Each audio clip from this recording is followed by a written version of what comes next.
Hi, this is Josh Blackman. I am the president of the Harlan Institute, and it's my honor to welcome you to the 2020 Harlan Institute ConSource Virtual Supreme Court competition. It is my honor to host this competition every year, and we have an amazing round before us today. Today we'll be hearing the case of Espinoza versus Montana Department of Revenue. This case presents an important free exercise and establishment clause question.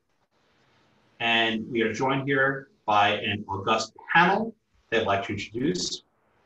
First, from the United States Court of Appeals for the Fifth Circuit, Judge Gregg Costa, who is with me in Houston, as it turns out, just not quite as close. Second, from the Texas Supreme Court, we have the Honorable Justice Ava Guzman. And Justice Guzman is an alum of my law school, so it's a special honor to have her with us today. And rounding up our all Texas panel, you can see I picked the judges this year. We have from the Fifth Circuit Court of Appeals, Judge Don Willett, who is perhaps best known as the Twitter laureate of Texas. Thank you very much. And also I'd like to spotlight my friend Sebastian Basselier from ConSource, who has his camera on his microphone, on his camera, which will be our timer in a minute. We will begin in a moment, but first I would like to put the traditional call of court to bring us into session. The Honorable, the Chief Justice, and the Associate Justices of the Supreme Court of the United States, oh yay, oh yay, oh yay. All persons having business before the Honorable, the Supreme Court of the United States are admonished to draw virtually near and give their attention, for the court is now sitting.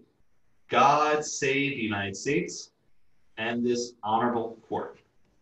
Justice Costa? All right, thank you. Everyone can be seated. Good afternoon. We have one case on today's docket, Espinoza versus Department of Revenue.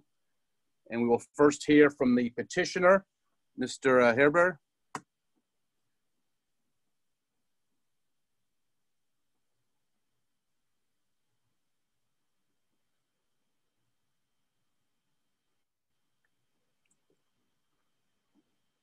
Mr. Chief Justice, and may it please the court. The state of Montana initiated a program to fund private education open to the religious and to the secular alike. Religious parents used it to send their children to religious schools. As a result of their choice, the program no longer exists. This constitutes a penalty based on religion because of a constitutional amendment that discriminates against religion. As this court's cases show, from Herbert versus Garner to Trinity Lutheran v. Comer, penalties based on religion and discrimination against religion run afoul of the free exercise clause. Accordingly, this court should now reverse the Montana Supreme Court's ruling and restore the program that existed prior to it. The framers of the Constitution were well familiar with religion in the public square. Religion was in fact seen as a crucial part of American governance and held a favored position in the minds of the framers, who hired chaplains. Before we get too far into this, let me stop you at the outset. I'm curious that there are no schools in this case. There are only parents in the case. But the money goes to the schools, right, and not to the parents. So I'm having trouble identifying where the harm is here. Well, specifically the harm to petitioner is that but for the discriminatory constitutional amendment and but for the Montana State Courts, Montana Supreme Court's ruling, they would have access to a scholarship program which would reduce the cost for them to send their children to these private schools. You said in your opening remark, the program is no longer in existence, correct? That is correct. There's no scholarship money going anywhere, correct? Your Honor, that's correct. There was scholarship money, and because of the religious nature of the schools, there is no longer scholarship money. But currently, nobody's receiving favorable or unfavorable treatment. Is that right? Secular private schools are being treated the same way, exactly the same way, as religious private schools. Certainly, Your Honor, but this isn't an Establishment Clause case. The injury in this case isn't the existence of discrimination. The injury is the inability to access the scholarship program that was caused by a discriminatory amendment. So I think the injury is still excellent. And you were about to get into the originalist argument, which you rely on pretty heavily in your brief. So I found it surprising you didn't mention James Madison, who's not only the father of the Constitution, but really the main author of the First Amendment. And he wrote the Memorial and Remonstrance Against Religious Assessments that I read to basically say government shouldn't be giving any money to support religion. How does that square with your originalist argument? Well, it's important to understand that while Madison was certainly a crucial founder, you have to read his arguments in light of the broader consensus of the founding. And, while Madison was certainly not as much of an outlier as, say, Thomas Jefferson, who's a theist, his views are outside the mainstream. And I think it can be more useful to look to the broader context that the Memorial Remonstrance took place in, rather than to specifically hone in on Madison. Well, you say he was an outlier, but didn't he win in Virginia? They refused Patrick Henry's bill to fund religious teachers failed, I thought, around the time of the founding. Yes, well, the problem with that, I think, is that the language in Memorial and Remonstrance, not to be too specific, is broader than the specific instance that it was written to combat. So funding religious teachers, that's not really what this is about. This is about a program that disperses aid to individual third parties who then choose to use that money to attend private schools. Much more attenuated than the specific instance that the Memorial Remonstrance was drafted to protest. And so for that reason, I think it's still sort of broader language in Madison's Memorial and Remonstrance doesn't quite hold the sway that you might think it does. If I might continue, the framers were well familiar with religion in the public square, and it was a crucial part of American governance. And the framers recognized this. They hired chaplains to pray in Congress, declared holidays for the specific purpose of giving honor and thanks to God, prefaced official documents with appeals to divine authority, and instituted laws based on religious morality. So the framers expected the government to endorse religion on a non-sectarian basis and to protect religious exercise from the tyranny of the state. And this court's precedents follow the reasoning of the framers. Sherbert versus Werner explains that penalties based on religion are just as invalid as prohibitions on religious exercise itself. And Trinity Lutheran tells us that the state practices that discriminate based on religious status are one kind of such an impermissible penalty. And this court's Establishment Clause cases, from Marsh versus Chambers to Zellman versus Simmons-Harris, make very clear that the state may indirectly fund and indirectly promote religion on a non-sectarian basis. Does your position depend on it being indirect here with the role of private citizens and then this fund that goes through? I mean, what if Montana just directly said, we're going to directly send to the private schools $1,000 per student, and yet they didn't do that for religious private schools? It seems to me if your argument is you can't discriminate against religious schools, then even under that direct aid, the religious schools would have a claim. Tell me where you would come down in that situation. I think you are correct, Your Honor, that there would still be a case if the aid was direct, but I think the fact that the aid is indirect, at least for Establishment Clause purposes, the program is certainly valid. It helps our case that the aid is indirect, even though it may not be necessary. But if the principle is discrimination, I mean, you're either, I guess I don't see why direct or indirect matters. Either way, you're discriminating against religion. And I guess that leads me to ask, doesn't the normal funding of public schools discriminate against religion because it doesn't provide funding to people who choose to send their students to places where they can get a religious education? Well, to address your first point, Your Honor, this is in response to the Establishment Clause arguments that have been made by respondents that the program, as it existed prior to the Montana Supreme Court's ruling, raised serious federal Establishment Clause issues. And to respond to your second point, no, I don't think that is true, because public schools don't, at least historically, weren't necessarily secular. For a long time, indeed, when the Blaine Amendments were ratified, they taught what would be now considered as a quite Christian curriculum. And I think question about the pedigree of the Blaine Amendments. When we're examining Montana's Blaine Amendment.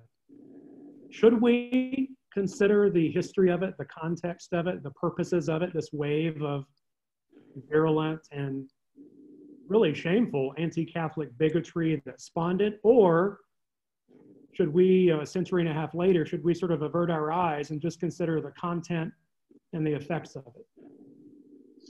Well, I think, Your Honor, you have to take into account the anti-Catholic animus that spawned the Blaine Amendments. But our case doesn't turn on that.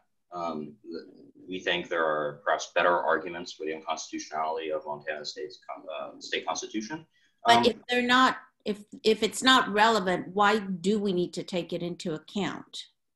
It's not relevant, is it? Well, this goes back to an opinion from this term, really, about the incorporation of the unanimous jury requirements. So Justice Gorsuch, in his majority opinion, makes careful note of the racist history of the non-unanimous jury requirement. And Justice Alito comes back in dissent and says that it's simply not pertinent and we should discuss it. I think— What is your argument? Does it matter to our legal analysis if a law is born of bigotry, if prejudice was a motivating factor behind the passage? I mean, should that appalling sort of pedigree matter to us, or do we just focus on what the law does and not why it was enacted? Your Honor, I think it matters, and this court has considered animus in the context, specifically and most notably of the Defense of Marriage Act in Windsor versus United States and in many other cases. But we don't think that that is the major issue in this case.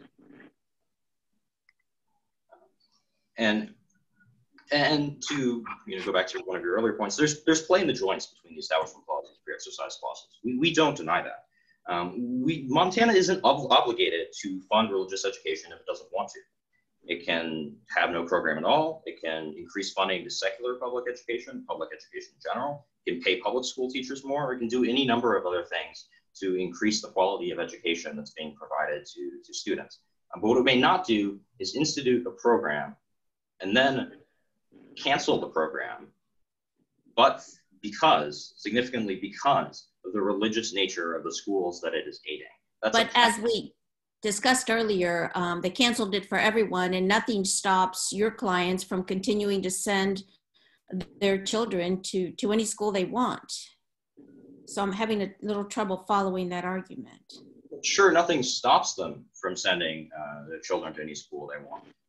Just as there was no severe prohibitions on Ms. Herbert in the case of Herbert versus Verner.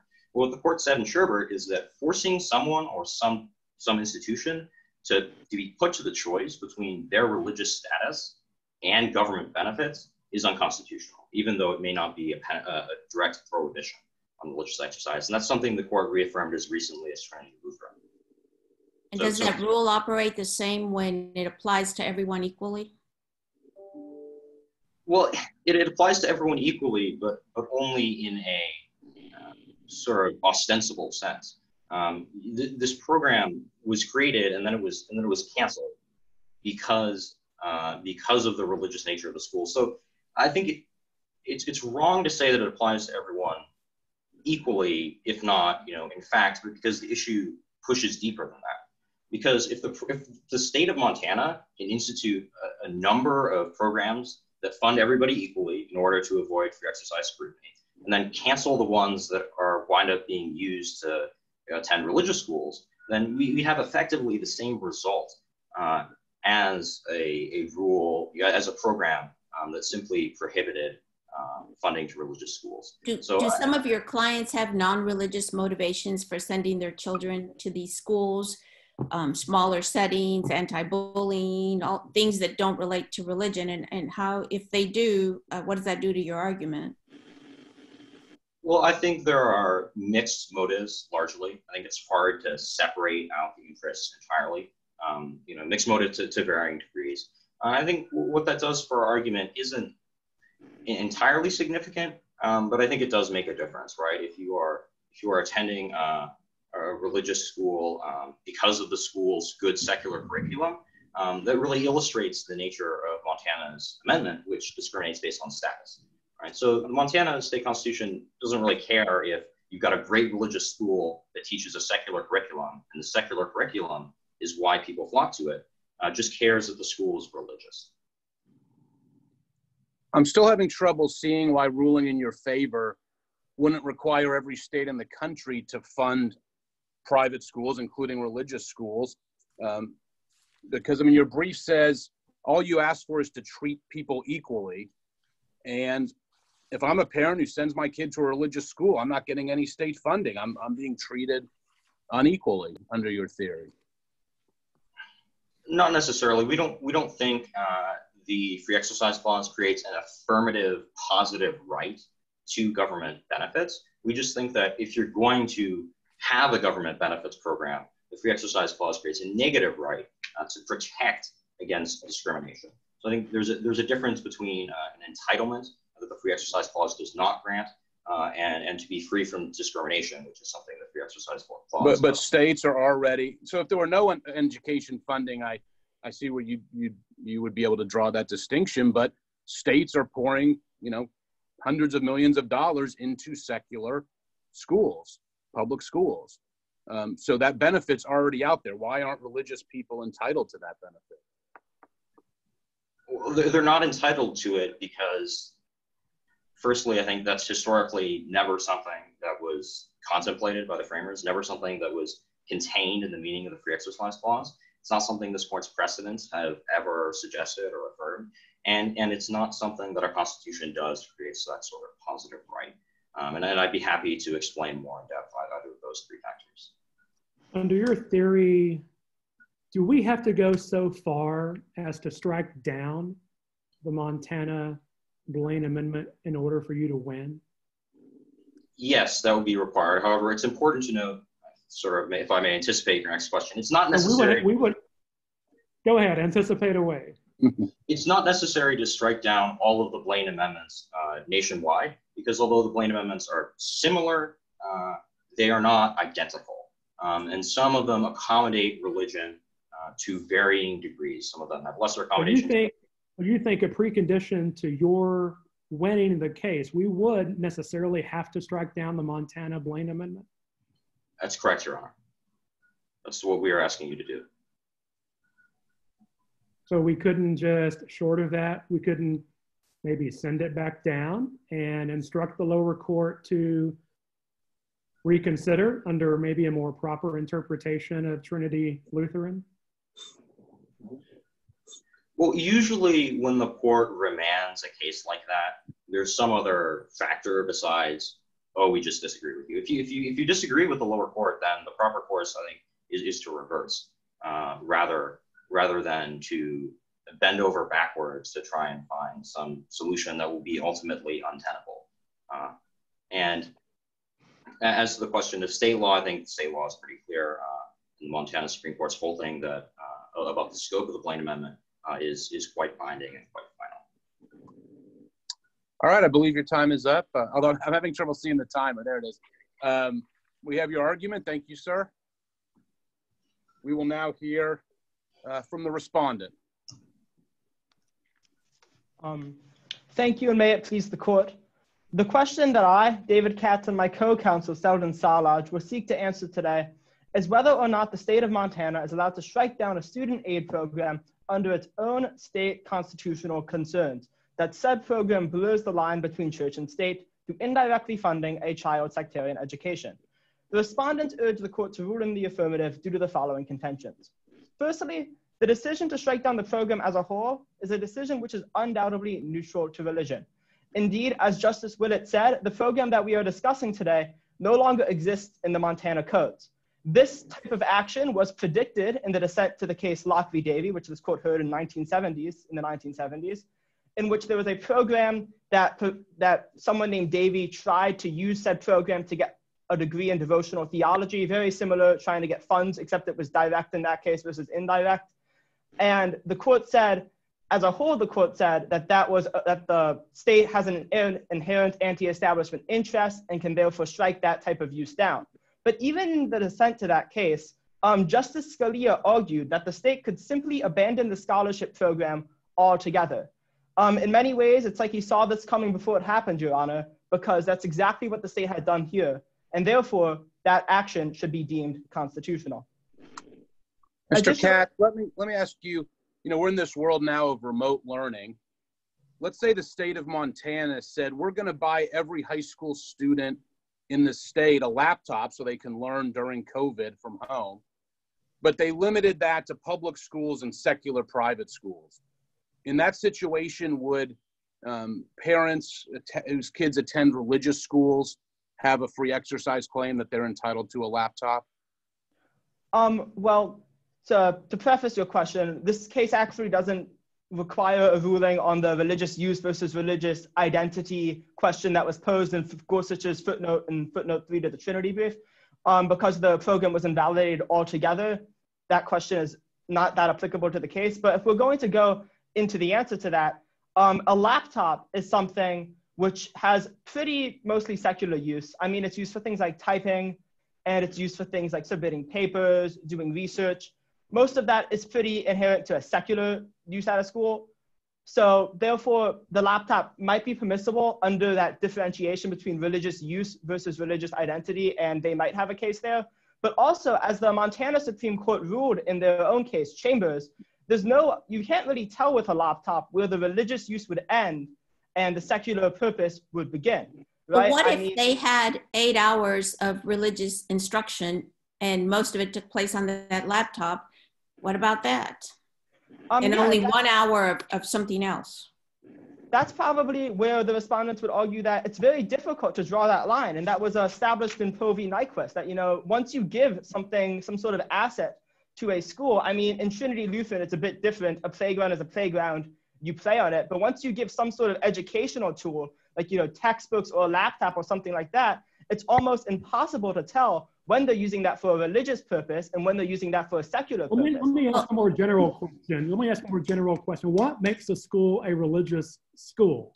I know a lot of schools that may have Saint so-and-so in their name, but they're very secularized, and there's nothing distinctively faith-based about their educational mission or character. What makes a school a religious school in the view of the state? So I think what makes a religious school in the view of the state, and I think under this kind of test, Stillwater, the high school that Espinoza seeks to send their children to, would definitely qualify, is that if their program has any sort of religion instruction or is infused with the religious instruction, that's pretty inherently religious. I mean, you need look no further than the Stillwater website, as their mission statement is to, quote, equip students with the tools for learning through a Christ-centered education. Even the petitioner, Espinoza, admits that the reason she wants to send her children to the school is because the school teaches the same values that I, Espinoza, teach at home. So when they're infusing Christian ideas into their curriculum and have separate curriculums for Christianity, and they're teaching Christianity, that's when it should be viewed as a religious school, Your Honor. So who's going to decide if religion is sufficiently infused into the curriculum? I mean, from a facial looking at the school's curriculum, I think it's pretty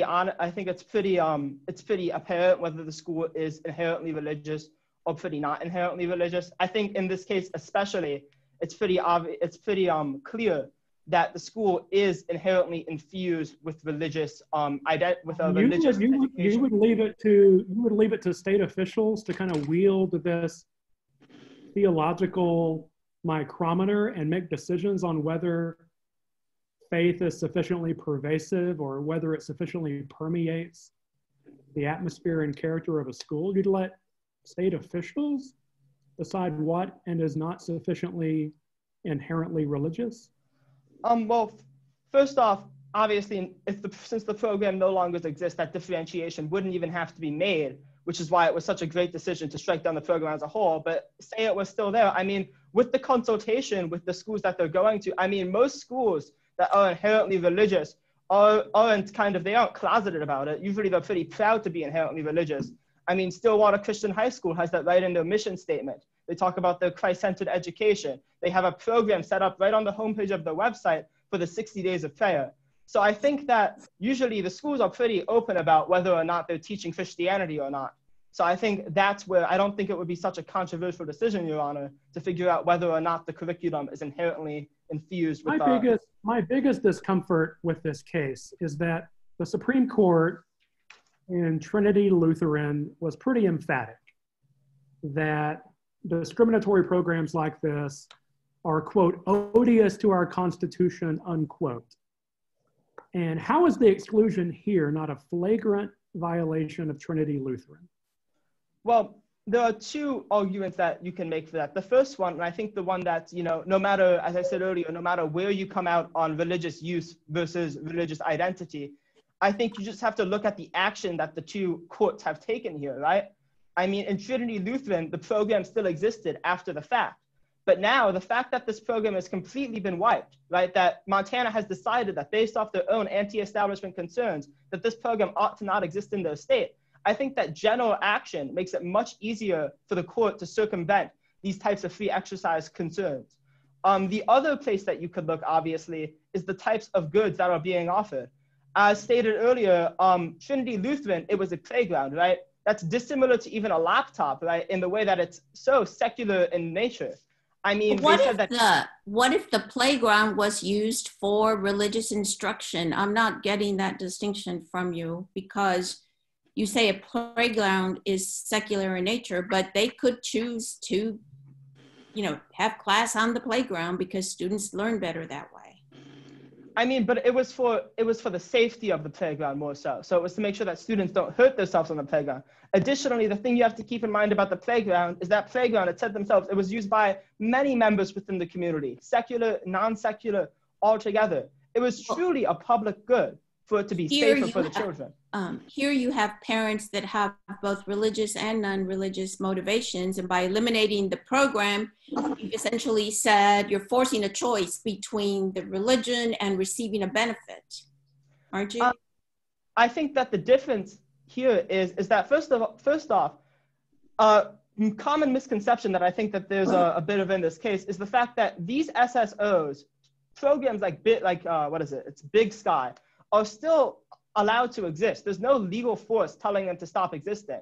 It's simply that you will no longer get a tax credit if you donate to these types of programs, right? The state hasn't said that these programs can't exist and these people can't get scholarships and Espinoza isn't allowed to send their child to a religious education. All the state has done is taken themselves out of the equation. You forced them to make a choice between a government benefit. You'd rather take it away than allow people to exercise their religious preferences. It seems that way. Well, it's not really a government benefit. I mean, the SSOs, right? So with this program, the school scholarship organizations that end up getting the money, it's a tax creditable donation to that SSOs that at hand.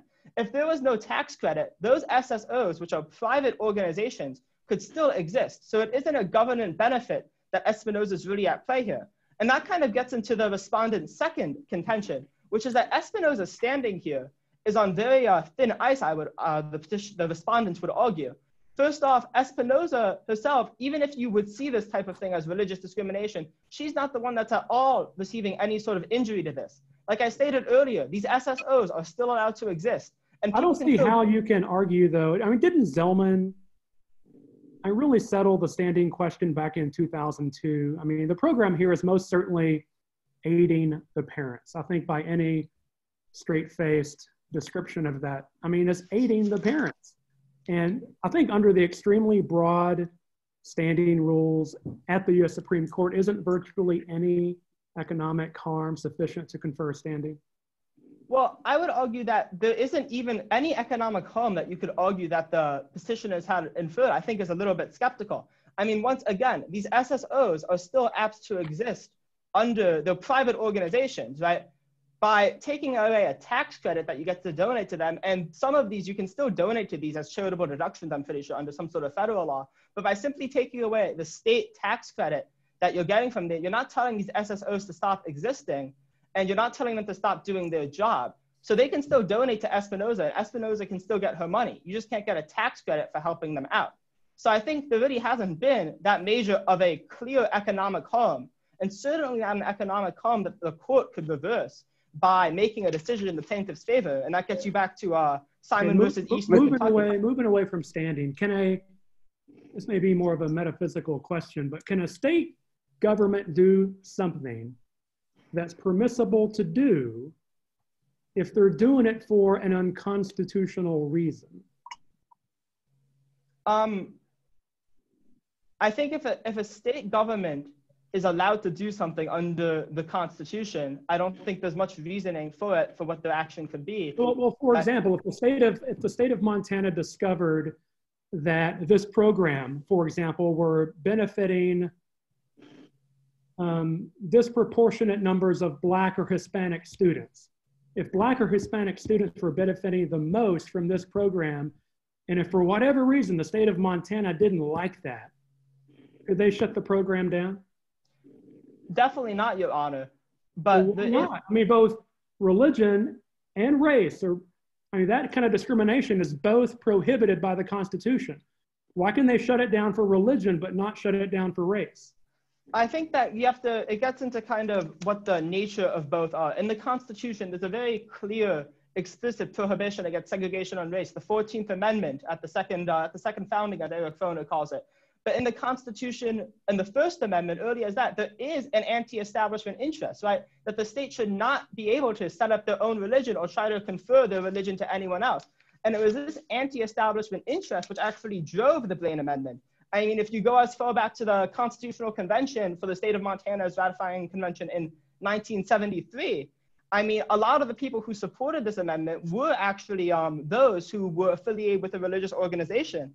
I mean, Delegate Harper, he said that, we don't want their money in our schools. If we can't handle the schools ourselves, then they ought not to be funding it. Well, that's fine if a religious institution wants to make that choice for themselves. It's a different matter when that choice is stripped from them. And I think the other thing there is, so the first part of that is the idea of this affirmative principle in the Constitution, that this anti-establishment issue, it isn't something that is so afoul of our founding principles. Well, you agree, don't you, that if the religion clause stands for anything, it's that you can't discriminate against particular religious beliefs or sects? Do you agree with that? Particular groups, yes. Okay, and if the Blaine Amendment was motivated by anti-Catholicism, why isn't that the easiest way to resolve this case as impermissibly discriminatory versus all these difficult questions about the interplay between the free exercise and establishment laws? Like so many things in our history, Your Honor, I think that the Blaine Amendment actually, and this is evident in the Montana State Ratifying Convention in 1973, that it's no longer motivated by religious animus. Indeed, if you look back into that type of convention, right, it was very clear there that a lot of religious delegates supported the Blaine Amendment because they wanted to keep church and state separate. Within the state of Montana, the Catholic Encyclopedia had already claimed that Montana, there was many Catholics taking prominent roles in Montana by 1913. I mean, I think the history of anti-Catholic, while it's terrible, I think it's a bit of outdated reasoning behind the Blaine Amendment. I think if you look at the newer and more contemporary reasoning that this Blaine Amendment exists, it's exactly for the reasons that Madison would have wanted, and exactly for the reasons that Jefferson would have wanted, Your Honor. It's to take that and cement that wall of separation between church and state that is so integral to our society. So I think that the history of the No Aid Clause is actually in our favor. It shows the fact that this clause was meant to keep religion and government separate. And that sort of separation is exactly what the framers would have wanted, Your Honor. All right, thank you, Mr. Katz. Your time is up. And we'll now move on to the rebuttal.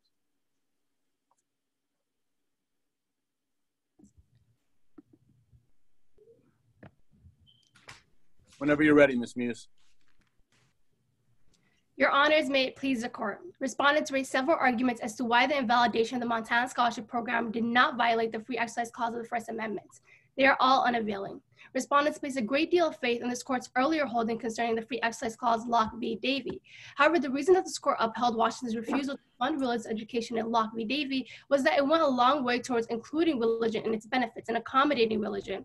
Justice Rehnquist was adamant that a generally inclusive program that simply stopped short of funding a certain type of religious training was constitutional. Montana, by contrast, refuses to aid religion categorically. That makes. But looking at Locke, I mean, isn't that discriminatory? You know, you say you have to treat religion equal. I mean, because that student was going to get a theology degree, he didn't get the money. Someone studying geology or biology got the money. So it was only because he was exercising his religious beliefs and seeking a religious degree that he lost money. It just seems to me that we would have to overrule that case to rule in your favor. I don't believe it's necessary to overrule Locke v. Davey to rule in his favor, because Davey was not denied a scholarship because of who he was. He was not denied a scholarship because he was a religious person. He was denied a scholarship because of what he proposed to do with the scholarship money, which was trained to become a priest. So we see this line between status versus use-based distinction. Montana, on the other hand, is a clear case of status-based distinction. It doesn't matter what the school does with the money. It just matters of the school's status as a religious institution.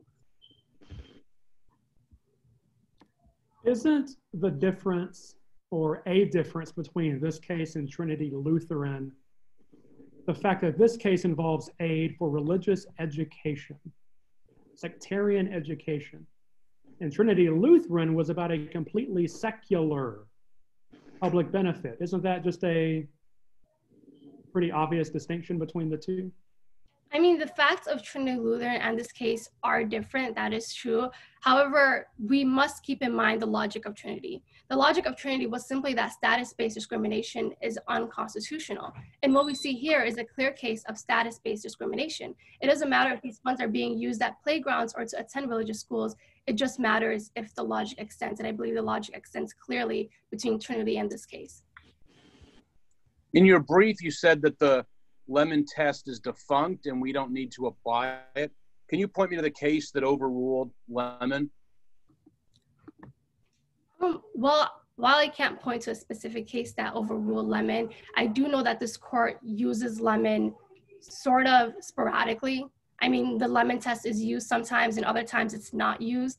So I would say a better way to determine whether or not is a violation of the Free Establishment Clause is to look at similar cases such as Zelman v. Simmons-Harris and Mueller v. Allen, in which this court has ruled time and time again that programs such as this one do not violate the Free Establishment Clause.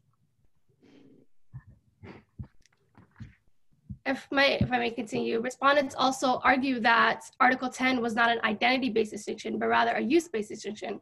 However, this is impossible to square with its plain text. Montana's constitution says nothing about religious use. It plainly prohibits funding to any and all religious institutions, regardless of whether they teach religious curriculum, promote the practice of their religion, or otherwise use the funds in support of religious practice. So even as my co-counsel mentioned, even if there was a private religious school who was offering an entirely secular curriculum, they would still be unable to benefit from these funds, making this a clear case of status-based discrimination. Additionally, respondents attempt to distinguish this case from Trinity Lutheran by saying that Trinity Lutheran was only about playground resurfacing and point to footnote 3. However, while Trinity Lutheran was only about playground resurfacing in the immediate sense, and we can look to Brown v. Board of Education, where this court also limited its holding in a very similar matter to saying that in the field of public education, the doctrine of separate but equal has no place. But of course, that didn't stop this court from issuing a number of opinions saying basically segregation is unconstitutional, see Brown v. Board. And we can say this similarly in Trinity Lutheran, where the logic is that status-based discrimination is unconstitutional. Additionally, respondents argue that we cannot force states to fund religious education. However, petitioners are not forcing states to fund religious education. If the school, Montana choosing not to fund religious education is Montana not having a scholarship program in the first place. However, what Montana did was institute a generally available program and shut it down as soon as it was used to fund religious schools. This is clearly a penalty on religion. Additionally, respondents point again, time and time again, to the invalidation of the program for a reason as like there's no standing. However, in matters of invalidation of entire programs, we can look to Palmer v. Thompson and Griffin v. County School Board, where this court has looked to the intent of the invalidation. And if it was proven that the intent of the invalidation was a discriminatory one, then the program would be questioned regardless of the fact that it was invalidated. So I don't believe the invalidation of the program fixes the issue at hand, which is that these religious parents are still unable to benefit from it. They are, of course, not being given— All right, Ms. Muse, your time is up. We appreciate your argument, and we'll now hear the rebuttal from the respondent. Your Honors, and may it please the court, the petitioners bring to light the cases of Palmer v. Thompson, Brown v. Board, and Griffin v. School Board. These are all cases of racial discrimination. However, racial discrimination advances no affirmative principle, while the case at hand simply involves a state removing themselves from any and all religious entanglement. The affirmative principle here is secularity, and is one which is manifested in the Establishment Clause itself and has been endorsed by Jefferson's idea of a wall of separation between church and state, and by Madison when he says that the metes and bounds which preserve each department of power must be invariably maintained. It is also important to look to the... Counsel, how would you articulate the purpose for shutting down this program other than to prevent, religious institutions and parents from benefiting? I can't find another purpose. Can you? Well, it's important, as my co-counsel stated, to note the extent to which the state was involved in this program. The state's involvement extends only as far as a tax credit program for those who donate to these private SSOs. However, these SSOs are not being legally compelled to shut down. The historic and substantial interest in preserving the secularity in government is not something which is extending into religious discrimination because these SSOs are continued to allowed to operate. The tax credit program is not what endorses the student's education. It is the SSO that is providing these funds to the school in the name of. Let me ask you this. Under current law, the GI Bill, the federal Pell Grant program, students who benefit under those programs can use that money to attend Notre Dame. They can go to Yeshiva, they can go to BYU, they can go to Baylor, any number of other religiously affiliated educational institutions. Would it violate the First Amendment if students could not use those federal funds to go to those religious universities? Well, it's important to note the intent of these funds being dispersed. With both of the bills that you mentioned, the final intent is the aid of the child as a whole. However, these SSOs, the end of the SSO's funding is to provide for a child's religious education. The SSO, which has donated to the Stillwater Christian High School, prides itself on endorsing religious institutions, and as my co-counsel stated, Kendra Espinoza herself stated that she wanted a religious school which instilled her students with these same religious values. You just said intent matters. And if that's true, then why should we not consider a law's disreputable origins? Your co-counsel says that the bigotry that animated the passage of this Blaine Amendment was sort of cleansed with the reenactment, in 1972, 1973. But why should children in the 21st century have to pay the price for the bigotry of James Blaine in the 19th century if intent matters, as you said? Well, again, when looking to the know-nothings and the history of anti-Catholic bigotry in our country, this is something that persists through the late 1800s.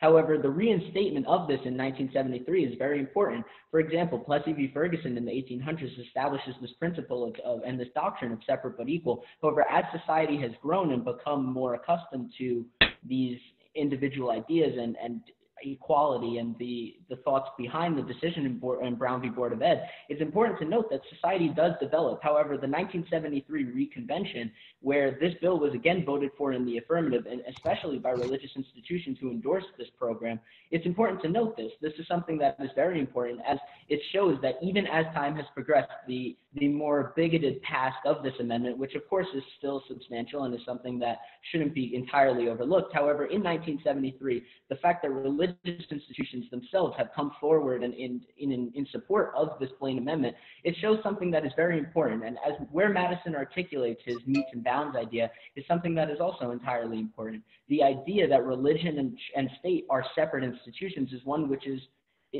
quite honestly beautiful and something very unique about American I think what politics. troubles me the most about the Montana Supreme Court's ruling is that it hardly even acknowledged the existence of Trinity Lutheran. And then it did exactly what that decision forbids. How do you respond? I believe that it's important to note, again, what the intent of Trinity Lutheran is. Rubber chips are something that is a common good, and this falls under the child benefit theory, which was pioneered in Cochran v. Louisiana way back in the 1930s. As these Supreme Court cases have continued to become before the court, in cases that involve things like busing or textbooks, things like in Everson, it's important to note that this court has always ruled for the students, and the respondents would endorse this. However, but do those distinctions make a lot of sense? And I know you're running out of time, but you can answer this question. Money's fungible. If you give a church playgrounds or textbooks, it has more money to spend on its clergy and its religious education program. And then we get into this host of difficult line drawing problems between books and atlases. And why isn't it easier just to have a general rule of equality, that if you have government benefits, you can't take them away from religious groups? Well, I believe, again, that this is something that comes down to the state's own interest. And as we have mentioned, this room for play between the joints, of course, the court struck down the program in its entirety. This is constitutional under the dissent in Locke v. Davey. In addition, the program's removal was not on the basis of animus toward religion. However, it was based on the state's right to remove themselves from this equation. The fact that they are not legally compelling these SSOs to cease operation is something that is very important. And we believe that if this court was to rule that these 37 states with Blaine amendments would now have to terminate their own constitutions and instill a program which they themselves have deemed to be unconstitutional, this would be a blow to federalism and something that would set a dangerous precedent for future cases. All right, Mr. Salaj, we have your argument. And with that, the case is submitted and the panel will begin its deliberations. Thanks to all the advocates for a really outstanding job. Okay, the court is in recess. The judges will now deliberate in a Zoom breakout room. This is Josh again, and I think we have a deliberation that is concluded, and I'll turn to Judge Costa to announce the case.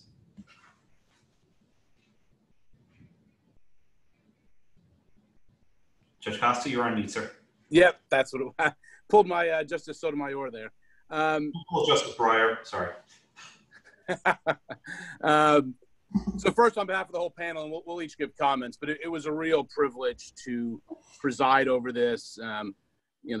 Everyone did an excellent job, and to me, the depth of knowledge you have about some very difficult First Amendment issues is really impressive.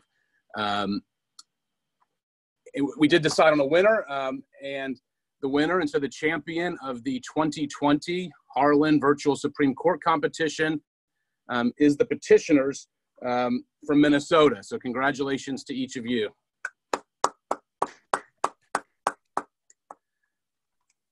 But especially congratulations to all of you. And I know it must have been a disappointment. You put in all this work. You didn't get to go to Washington, D.C., where the final round normally is. So the resilience you showed is equally impressive. I didn't get to do anything this fun or interesting in high school. I did get a debate. It wasn't as fun as this. And that debate experience in high school, I really credit with a lot of the opportunities I've been able to have in college and law school and now as a lawyer. And so I know this experience is really going to benefit each of you like debate benefited me. I think part of it is, hopefully this is instilled, and it's obvious that it has, instilled a love for the Constitution and for being involved in our government and the conversation about the Constitution. Something I know that unfortunately that civic engagement isn't nearly as high as it should be, but it brings hope for the future to see high school students like you who are so excited about the Constitution. The other thing, thinking on your feet, whether you end up doing something like law where you're doing a lot of public speaking or not, just the ability to think so quickly in response to these questions is going to benefit you in whatever you do. And I think the other great thing about a competition like this is that it teaches you that you can have strong views and be a strong advocate for a side and disagree with the other side, but do it in a civil and respectful way. And that's something else that is sometimes sorely lacking in our society. So again, I hope it's great to see high school students who are learning at your age that you can have these strong beliefs, disagree. My colleague, Judge Willett on this panel is someone who I work with all the time. He has, as we all do, has very strong views, but he's someone I have never once seen him disagree with a colleague in a disrespectful way. And so it's great to see high school students like each of you who are already learning that at your age. And again, it's something that's going to benefit you in all walks of life. I thought, you all did an outstanding job. The tough parts of oral arguments, it's listening to the questions. I thought you all did a good job of that. Making sure you answer the question directly first. And usually best to give a yes or no answer if you can, and then pivot back to your strong points once you're done answering the question. And so again, the briefs were excellent. The oral presentations were excellent. And I wish you all the best in what I know is going to be a future with a lot of opportunities and success. So now, Justice Guzman, you want to go next? Congratulations to the prevailing party, but congratulations to all of you for being here. And it's such a pleasure to sit with Judge Costa and with my former colleague, Judge Willett. And I've been on an appellate bench for almost 20 years now at the intermediate level and now on the Texas Supreme Court. So I have the opportunity to interact with many, many advocates. And I echo Judge Costa's sentiments and comments. You all did an excellent job. You were responsive, you listened to the questions, and you were able to transition back to your arguments. You were able to engage with the judges in a way that really reflected your preparation, your level of knowledge, your commitment to this process. And so I congratulate all of you for being here and for making my afternoon just a wonderful experience to know that the future of our country is in such good hands. No matter what you choose to do, you all are certainly just represent the very best in our students and in our future. And congrats. Thank you.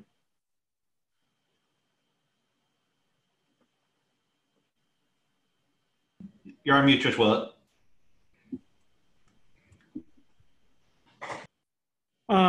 Just echoing my co-panelists, you guys were fabulous across the board. I think any of the four of you could step into any of our courtrooms and comport yourselves really well. You have every reason to be really proud of the effort you've put into it. I know this competition kind of got thrown off the rails to some degree by what we're all going through. And as Judge Costa said, you've shown incredible resilience. You've been really kind of nimble and kind of rolled with it and made kind of lemonade out of lemons to some degree. And your hard work really kind of shows. Y'all were dynamite, elegant and eloquent. Great job responding to a lot of rapid fire, impertinent questions. Most benches aren't quite as hot as the one you had today, but y'all were great at fielding them. I think there are a lot of advocates who view questions as kind of these sort of irritants they just want to kind of brush away so they can get back to their prepared script. But oral argument is a conversation. It's not oration, it's not giving a speech, it's a conversation. And it's not a monologue, but really a dialogue between you and the court. And those questions are lifelines, they're life preservers. You should welcome them.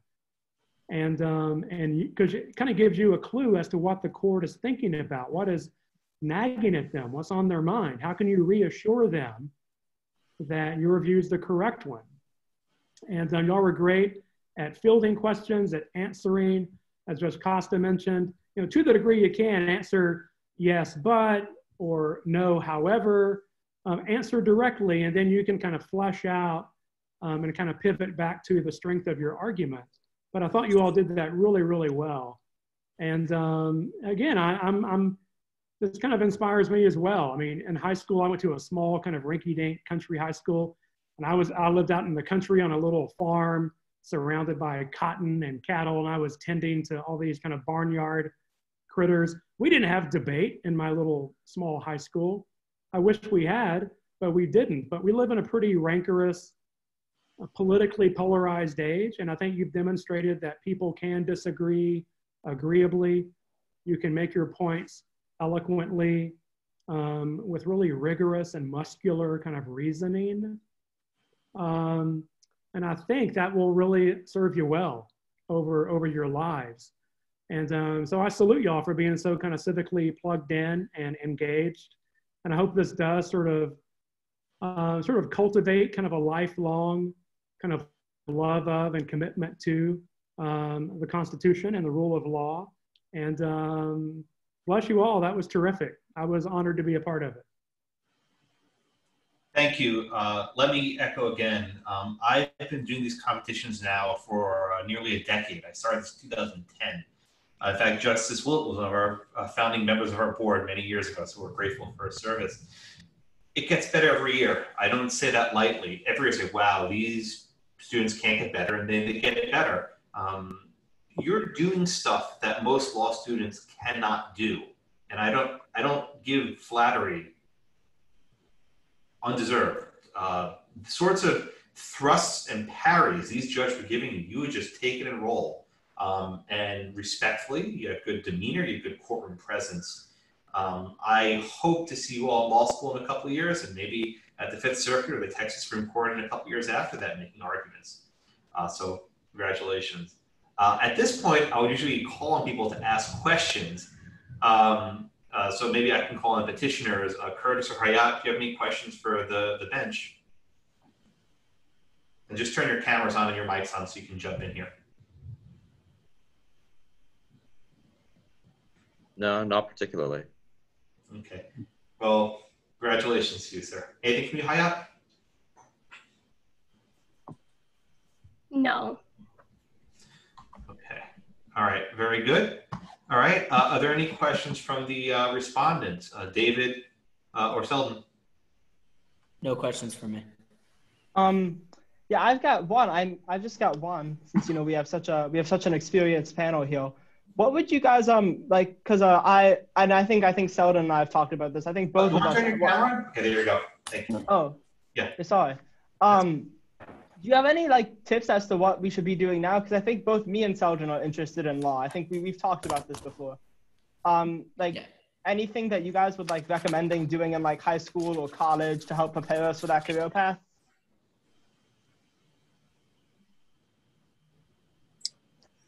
The nice thing about law is it's not like medicine where you have to take certain courses in college. So I would say go to college, study something you really are interested in, because that means you'll do well on it. The main thing is, just do as well as you can to have choices for law school. But I would say do something in college where you're going to be writing a lot. Today we were focused on the oral part of being a lawyer. But as you know from writing the briefs, there's also a written part. And the reality is writing is a whole lot more important for most lawyers than oral speaking.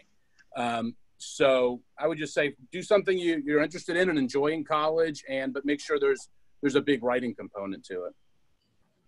And I was going to say writing, but I'll suggest this. Law has so many different fields and places where you can choose to practice. And so maybe some of those summers in college, think about an internship that exposes you to law, whether it's in the state capitol or in a lawyer's office, or just anything that would expose you to law to help you think through it and figure out where you'd like to focus when you get to law school. I think it's important to have some idea about that. Yeah, I agree with all that. In terms of college, just really pursue what you're passionate about. Where your intellectual curiosity is most kind of attuned. The law is a pretty eclectic, diverse field, and I don't think you need to be too narrowly careerist when it comes to picking out your undergrad kind of courses. So find what you really care deeply about, what you really get revved up and passionate about, and then just kind of crush it as best you can. But yeah, I agree with Judge Costa. Writing is kind of the bread and butter of what we three do, and is really our currency. You've got to be able to express yourself kind of persuasively and convincingly, kind of reasoning your way step by step, methodically to a conclusion. And so try to put yourself in situations that really require you to kind of fine tune and refine and kind of strengthen your writing ability. And part of that is by reading a lot of good writing, and not necessarily legal writing, but it could be really good kind of long form journalism that is just well structured and put together, that's compelling and engaging and gripping even. So read a lot of good writing, and hopefully that'll help kind of sandpaper and fine tune your own.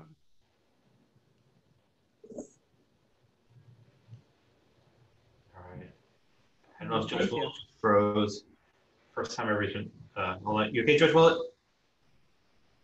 Yeah, I'm totally mobile on my own screen. I don't know. Am I frozen on yours? Briefly, but I didn't think you're back. Okay. All right. Seldon, David, any other questions for our bench? I'm good. All right. Thank you. And I'll be happy. Before we sign off, I want to say one more thing, which is really to thank Professor Blackman for everything he does for this program. He's already put this program to the side. Even without it, he's the busiest person I know in the law. And then you add this on top of it, and I really don't know how he does it. But it shows his commitment to imparting the Constitution and its wisdom to young people. And it's a wonderful program he's put together, and really does take a lot of time. So thanks to Professor Blackman for including me, but for everything you do for the students. It's a lot of work, and it pays off. Thank you. And also my colleague Sebastian at ConSource and Julie Silverbrook, who came before him. I'm on the shoulders of giants, as they say. Usually at this point, we would take pictures, which we can't do. So let's do screenshots. So actually, Seldon and David are on the screen now, and their teacher, Mr. Hull, you might just turn your camera on for a minute. Hayat, we'll come back to you in a second.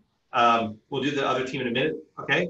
I shall do a screenshot of the Greenwich team. This is ridiculous, but this is the world we live in. Smile. Let's try one more. Okay. All right, Curtis and Hayat, you want to turn your cameras on, please? This is so ridiculous. It's like the Brady Bunch, right? Okay, Aaron. Okay. All right, and we got the petitioner team. Okay. Okay, one more. 1, 2, 3.